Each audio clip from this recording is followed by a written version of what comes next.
ঢাকা বিশ্ববিদ্যালয় প্রশাসনকে মনে করছি তারা একটা নির্দিষ্ট গোষ্ঠীকে বিধিমালা ভঙ্গের পরেও নির্বাচনে অংশগ্রহণ করে দেওয়ার মাধ্যমে পক্ষপাতিত্ব করছে। ছাত্র শিবির সমর্থিত প্যানেল থেকে একজন সদস্যকে নমিনেশন দেওয়া হয়, যিনি ডাকসুর 2-1 খ নং যে আমাদের উদ্দেশ্য, লক্ষ্য এবং উদ্দেশ্য ডাকসুর, সেই জায়গাটা ভঙ্গ করেন।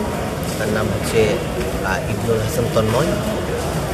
তিনি মহান মুক্তিযুদ্ধের বীরশ্রেষ্ঠ খেতাবপ্রাপ্ত মুক্তিযোদ্ধা বীরশ্রেষ্ঠ মতিউর রহমানকে একজন হাইজ্যাকার এবং বিমান ছিনতাইকারী হিসেবে অভিহিত করে তার ফেসবুক ওয়ালে পোস্ট করেছিলেন কিছুদিন পূর্বে।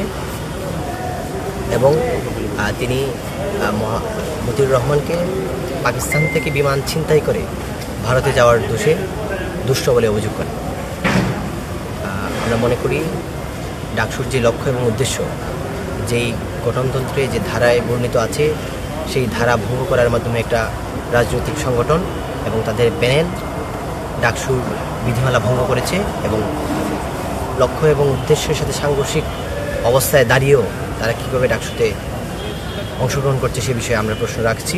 যদি কেউ পক্ষপাতদুষ্ট আচরণ করে থাকে, তাহলে প্রথমেই আমরা ঢাকা বিশ্ববিদ্যালয় প্রশাসনকে মনে করছি তারা একটা নির্দিষ্ট গোষ্ঠীকে বিধিমালা ভঙ্গের পরেও নির্বাচনে অংশগ্রহণ করে দেওয়ার মাধ্যমে পক্ষপাতিত্ব করছে।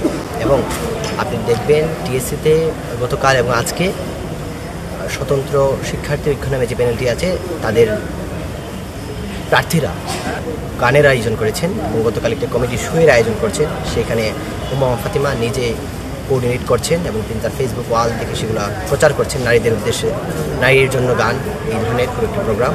তো এইসব বিষয় গত 3-4 দিন আগ থেকেই ঢাকা বিশ্ববিদ্যালয় ক্যাম্পাসে নিষিদ্ধ আছে যে কোনো শিক্ষার্থী বা যারা প্রতিদ্বন্দ্বী প্রার্থীরা আছেন এই ধরনের কোনো আয়োজনে অংশ নিতে পারবেন না।